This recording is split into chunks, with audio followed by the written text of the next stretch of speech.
नमस्कार विद्यार्थी मित्रों, कक्षा 9 विषय हिंदी व्याकरण विभाग के अंतर्गत शब्द संरचना में प्रत्यय के द्वारा शब्द निर्माण के बारे में आज हम यहाँ पर चर्चा करेंगे, जिसमें प्रत्यय के द्वारा शब्द निर्माण के दो प्रकार हैं। जिसमें पहला प्रकार है कृत प्रत्यय और दूसरा है तंद्रित प्रत्यय। कृत प्रत्यय के बारे में आगे हम चर्चा कर चुके हैं। आज हम यहाँ पर तंद्रित प्रत्यय के द्वारा शब्द निर्माण कैसे किया जाता है, जिसके बारे में समझदारी प्राप्त करेंगे। प्रत्यय के द्वारा शब्द निर्माण के 9 प्रकार हैं, जिसकी हम क्रमानुसार चर्चा करेंगे। लेकिन यहाँ पर तंद्रित प्रत्यय किसे कहा जाता है, तंद्रित प्रत्यय क्या है, इसके बारे में भी समझदारी प्राप्त करना आवश्यक है। तो यहाँ पर हम सबसे पहले तंद्रित प्रत्यय किसे कहा जाता है, जिसकी परिभाषा को हम यहाँ पर समझने की कोशिश करेंगे। जो प्रत्यय संज्ञा, सर्वनाम, विशेषण अथवा अवयव के अंत में लगकर नए शब्दों का निर्माण करते हैं, उन्हें तंद्रित प्रत्यय कहते हैं। जैसे कि उदाहरण के तौर पर हम यहाँ पर समझने की कोशिश करते हैं। तो सबसे पहला है कला शब्द। ये जो मूल शब्द है, ये संज्ञा को निर्देशित करता है। कला यानी कि चित्रकला, शिल्पकला, पेंटर, ये जो कलाकार हैं उसके बारे में, कलाकार जो कला करता है उसके लिए कला शब्द का प्रयोग किया गया है। और कला ये संज्ञा, नाम को निर्देश करते हैं, इसीलिए यहाँ पर संज्ञा कहा गया है। और यहाँ पर परिभाषा क्या है कि जो प्रत्यय संज्ञा, सर्वनाम, विशेषण अथवा अवयव के अंत में लगकर नए शब्दों का निर्माण करते हैं, उन्हें तंद्रित प्रत्यय कहते हैं। तो कि यहाँ पर ये जो कला शब्द हैं, ये संज्ञा शब्द है। कला ये जो एक संज्ञा है, इसीलिए कला के अंत में, कला शब्द के अंत में कार प्रत्यय जब हम लगाते हैं तो कलाकार शब्द का निर्माण होता है। दूसरा है मीठा यानी कि ये एक विशेषण है। स्वादिष्ट का व्यंजन यानी कि भोजन, कुछ भी खाने का पदार्थ होता है, उसका कड़वा, मीठा, तीखा, ये जो विशेषता है उसकी, खाने के पदार्थ की, खाने की चीज़ की ये जो विशेषता है, उस खाने की चीज़ में जो विशेषण लाता है उसे विशेषण कहा जाता है, विशेष अर्थ निकालता है, इसीलिए उसे विशेषण कहा जाता है। लेकिन उस विशेषण के पीछे, विशेषण शब्द के अंत में जब हम प्रत्यय लगाते हैं तो उसे तंद्रित प्रत्यय कहा जाता है।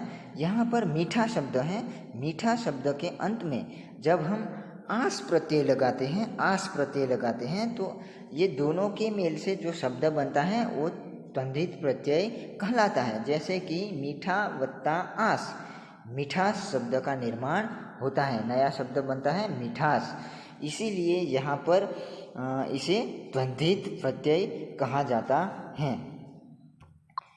और नेक्स्ट है अपना शब्द में जब हम अपना शब्द के अंत में पन प्रत्यय लगाते हैं, तो यहाँ पर अपना शब्द के अंत में जब हम पन विशेषण लगाते हैं तो अपनापन, नया शब्द बनता है अपनापन, इसीलिए उसे तंद्रित प्रत्यय कहा जाता है। और नेक्स्ट शब्द है बाहर। ये जो अवयव है, अवयव किसे कहा जाता है, तो कि अवयव जिस शब्द, जैसे भी वाक्य में तुम इस बाहर शब्द को रखते हैं तो बाहर शब्द में किसी भी प्रकार का परिवर्तन नहीं आता है, जैसे कि तैसे ही ये शब्द का इस्तेमाल यानी कि प्रयोग किया जाता है। जैसे कि नकारात्मक, हकारात्मक किसी भी प्रकार के वाक्य में।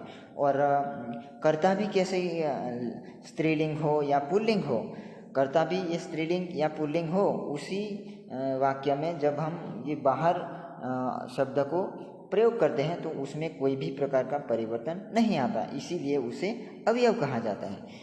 और यहाँ पर जो प्रत्यय संज्ञा, सर्वनाम, विशेषण अथवा अवयव के अंत में लगकर नए शब्दों का निर्माण करते हैं उसे द्वंद्वित प्रत्यय कहते हैं। यानी कि इस अवयव के पीछे, ये जो बाहर अवयव हैं उसके पीछे, उसके अंत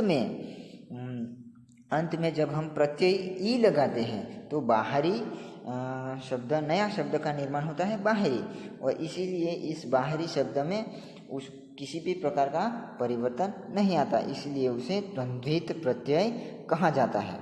और द्वंद्वित प्रत्यय के 9 प्रकार हैं, जिसका हम क्रमानुसार बारी बारी चर्चा करेंगे। उसका पहला प्रकार है स्त्रीलिंग वाचक द्वंद्वित प्रत्यय। तो स्त्रीलिंग वाचक द्वंद्वित प्रत्यय क्या है? स्त्रीलिंग वाचक द्वंद्वित प्रत्यय किसे कहा जाता है, इसकी परिभाषा समझना यहाँ पर आवश्यक है। तो सबसे पहले हम स्त्रीलिंग वाचक द्वंद्वित प्रत्यय की परिभाषा को समझते हैं। जिन द्वंद्वित प्रत्ययों के योग से शब्द स्त्रीलिंग वाची बन जाते हैं उन्हें स्त्रीलिंग वाचक द्वंद्वित प्रत्यय कहते हैं। यहाँ पर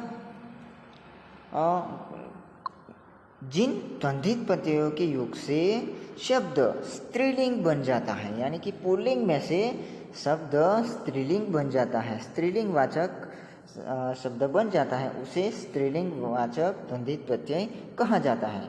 तो स्त्रीलिंग वाचक द्वंद्वित प्रत्यय के उदाहरण के जरिए हम यहाँ पर समझने की कोशिश करेंगे। तो सबसे पहला प्रत्यय है ई, और यहाँ पर हम शब्द लेते हैं, मूल शब्द लेते हैं चाचा। चाचा शब्द एक पुल्लिंग शब्द है। इस पुल्लिंग शब्द के अंत में जब हम ई प्रत्यय लगाते हैं तो चाची शब्द का निर्माण होता है, ये स्त्रीलिंगवाची शब्द बन गया। दूसरा शब्द लेते हैं लड़का।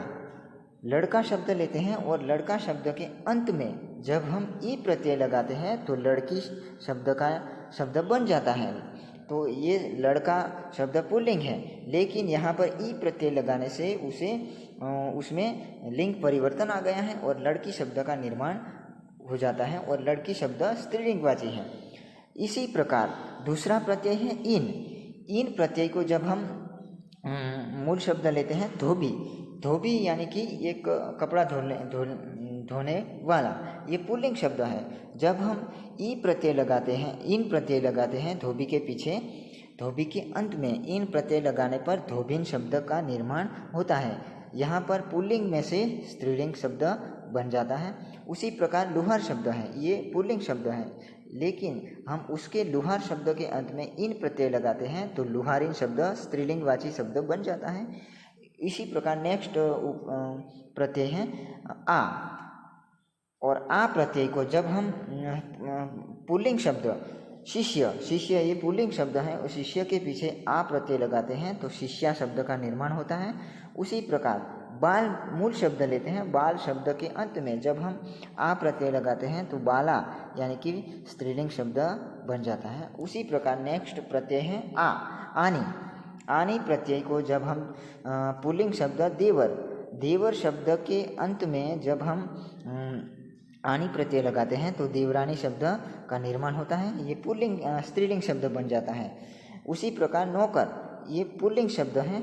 जब हम आनी प्रत्यय नौकर के अंत में आनी प्रत्यय लगाते हैं तो नौकरानी शब्द का निर्माण होता है, ये पुल्लिंग में से स्त्रीलिंग शब्द बन जाता है। उसी प्रकार नी प्रत्यय लेते हैं, और नी प्रत्यय मूल शब्द शेर शब्द के अंत में जब हम नी प्रत्यय लगाते हैं तो ये शेर शब्द है, स्त्रीलिंग पुल्लिंग शब्द है। जब हम नी प्रत्यय लगाते हैं तो शेरनी शब्द स्त्रीलिंग शब्द बन जाता है। उसी प्रकार मोर शब्द है, मोर शब्द के अंत में नी प्रत्यय लगाने से मोरनी शब्द बनता है। तो यहाँ पर पुल्लिंग में से स्त्रीलिंग शब्द बन जाता है। और इसी प्रकार आइन आइन प्रत्यय लेते हैं तो आइन प्रत्यय मूल शब्द बाबू, बाबू शब्द पुल्लिंग है, तो बाबू शब्द के अंत में आइन प्रत्यय जब हम लगाते हैं तो दोनों के मेल से बबू आइन शब्द बन जाता है, तो बबू आइन ये स्त्रीलिंग शब्द बन गया। उसी प्रकार पंडा शब्द, पंडा शब्द के अंत में आइन प्रत्यय हम लगाते हैं तो पंडा शब्द पुल्लिंग है, उस पुल्लिंग शब्द से पंडाइन शब्द बन जाता है, तो पंडाइन शब्द स्त्रीलिंग शब्द बन गया। उसी प्रकार जब हम या प्रत्यय लेते हैं, या प्रत्यय को बूढ़ा शब्द में जोड़ने पर, बूढ़ा यानी कि पुल्लिंग शब्द है, वृद्ध व्यक्ति, वृद्ध इंसान, इस शब्द के अंत में जब हम या प्रत्यय जोड़ते हैं तो बुढ़िया शब्द बनता है, बुढ़िया शब्द स्त्रीलिंग बन गया। उसी प्रकार बंदर शब्द ये पुल्लिंग शब्द है, उसके अंत में जब हम या प्रत्यय लगाते हैं तो बंदरिया शब्द बन जाता है यहाँ। इसी प्रकार लास्ट प्रत्यय है इनी, यानी कि तपस्वी शब्द, तपस्वी ये पुल्लिंग शब्द है, जब तपस्वी शब्द के अंत में इनी प्रत्यय लगाते हैं तो तपस्विनी शब्द बन जाता है, और तपस्विनी स्त्रीलिंग शब्द है। उसी प्रकार हाथी, हाथी शब्द पुल्लिंग है लेकिन उसके अंत में हाथी वत्ता इनी, इन दो शब्दों के मेल से हथिनी शब्द बन जाता है, ये पुल्लिंग स्त्रीलिंग शब्द बन गया। हाथी में से हथिनी बन गया, यानी कि पुल्लिंग शब्द में से स्त्रीलिंग शब्द बन जाता है। इसीलिए यहाँ पर कहा गया है कि स्त्रीलिंग पुल्लिंग शब्द में से स्त्रीलिंग शब्द बन गया है। तो यहाँ पर हम परिभाषा देखते हैं कि जिन द्वंद्वित प्रत्ययों के योग से शब्द स्त्रीलिंग बन जाता है, यानी कि पुल्लिंग शब्द में से स्त्रीलिंग शब्द बन जाता है, उन्हें स्त्रीलिंग वाचक द्वंद्वित प्रत्यय कहा जाता है। दूसरा है कर्तुवाचक द्वंद्वित प्रत्यय। जिन द्वंद्वित प्रत्ययों के योग से किसी कार्य के करने वाले का बोध होता है, वे कर्तुवाचक द्वंद्वित प्रत्यय कहलाते हैं। उसको हम उदाहरण के तौर पर उदाहरण के जरिए देखें तो कैसे हो सकता है कि जिन द्वंद्वित प्रत्ययों के योग से किसी कार्य के करने वाले का बोध होता है, यानी कि कार्य करने वाले का बोध होता है, इसीलिए उसे कर्तुवाचक द्वंद्वित प्रत्यय कहा गया है। कैसे?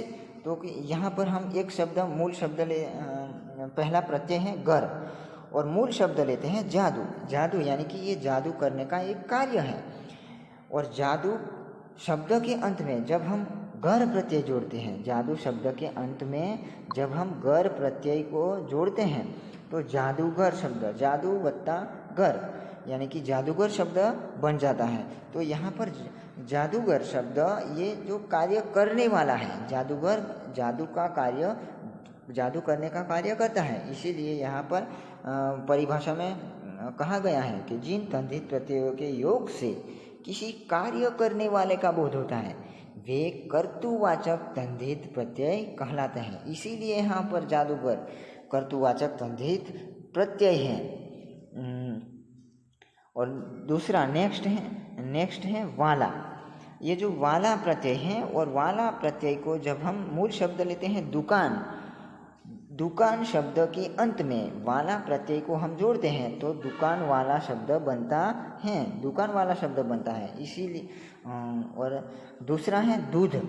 दूध शब्द के अंत में जब हम वाला प्रत्यय जोड़ते हैं दूध शब्द के अंत में तो दूध वाला शब्द बनता है।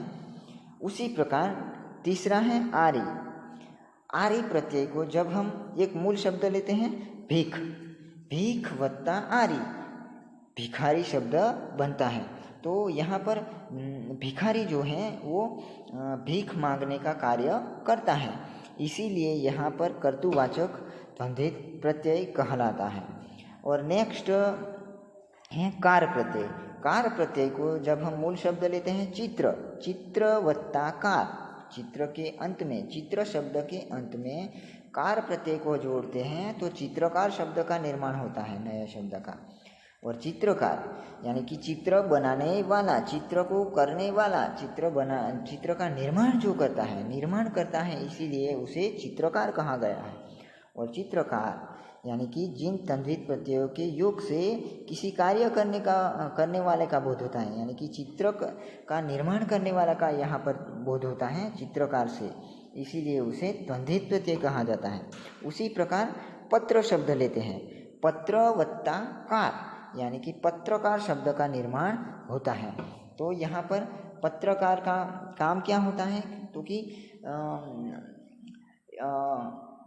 शहरों में या गाँवों में कोई भी घटना घटित होते हैं उसको संकलित करके अखबार में छापने का काम जो करता है, उसको मैसेज को अखबार में छापने का काम करता है, संपादक तक वो पहुंचाता है और जन समुदाय में उसे पहुंचाने का काम करता है, इसीलिए उसे पत्रकार कहा गया है। और पत्रकार का ये काम है, कार्य करने का काम को यहाँ निर्देशित किया गया है, इसीलिए यहाँ कर्तुवाचक पत्रकार शब्द में भी कर्तुवाचक तद्धित प्रत्यय जुड़ा हुआ है। उसी प्रकार नेक्स्ट प्रत्यय है ई प्रत्यय। मूल शब्द लेते हैं जब हम तेल शब्द के अंत में जब हम ई प्रत्यय को जोड़ते हैं तो तेली शब्द का निर्माण होता है। उसी प्रकार रोग मूल शब्द लेते हैं, मूल शब्द रोग है, रोग शब्द के अंत में जब हम ई प्रत्यय को जोड़ते हैं तो रोगी शब्द का निर्माण होते हैं। रोगी यानी कि रोग से पीड़ा भुगतने वाला। दूसरा प्रत्यय है, नेक्स्ट प्रत्यय है एरा। एरा शब्द को हम लूट शब्द के अंत में, मूल शब्द लूट लेते हैं, लूट शब्द के अंत में एरा प्रत्यय को हम जब जोड़ते हैं तो लूट वत्ता एरा यानी कि लुटेरा शब्द का निर्माण होता है।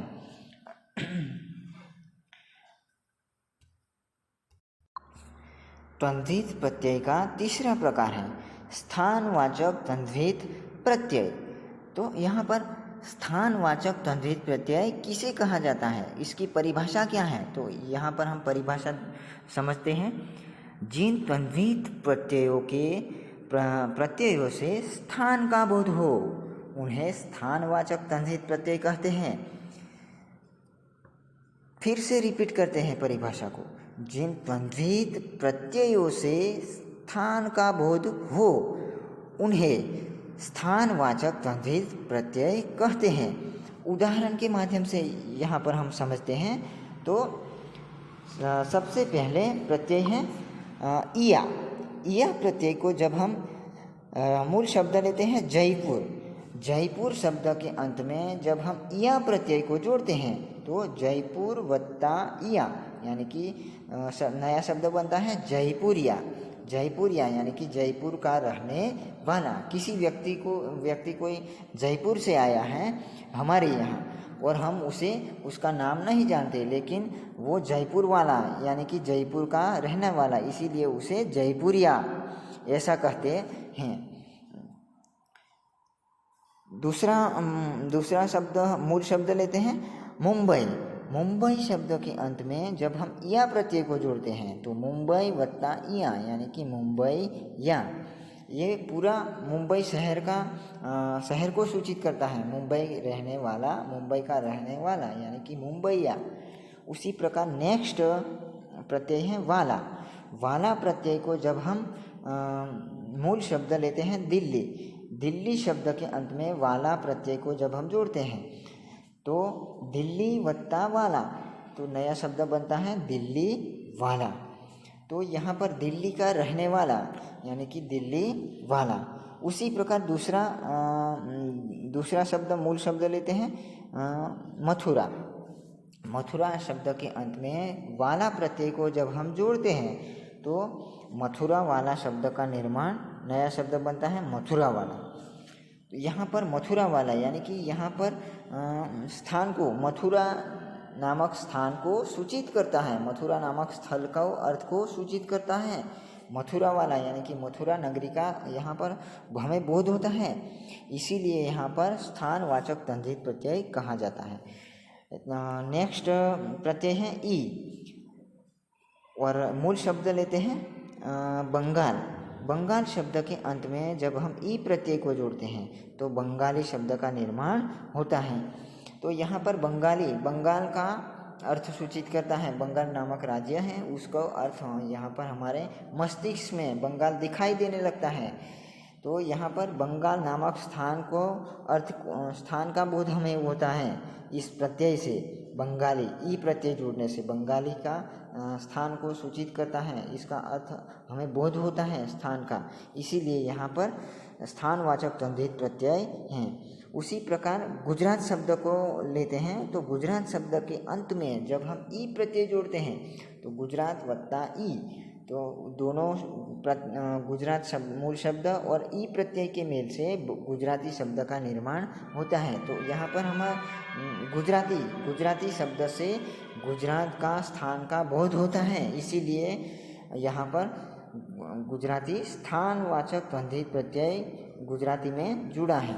उसी प्रकार वी प्रत्यय लेते हैं तो वी प्रत्यय लुधियाना शब्द के अंत में जब हम वी प्रत्यय जोड़ते हैं तो लुधियानवी शब्द बनता है, नया शब्द, और यहाँ पर लुधियानवी भी स्थान का बोध कराते हैं, लुधियानवी शब्द, इसीलिए यहाँ पर स्थानवाचक तद्धित प्रत्यय है।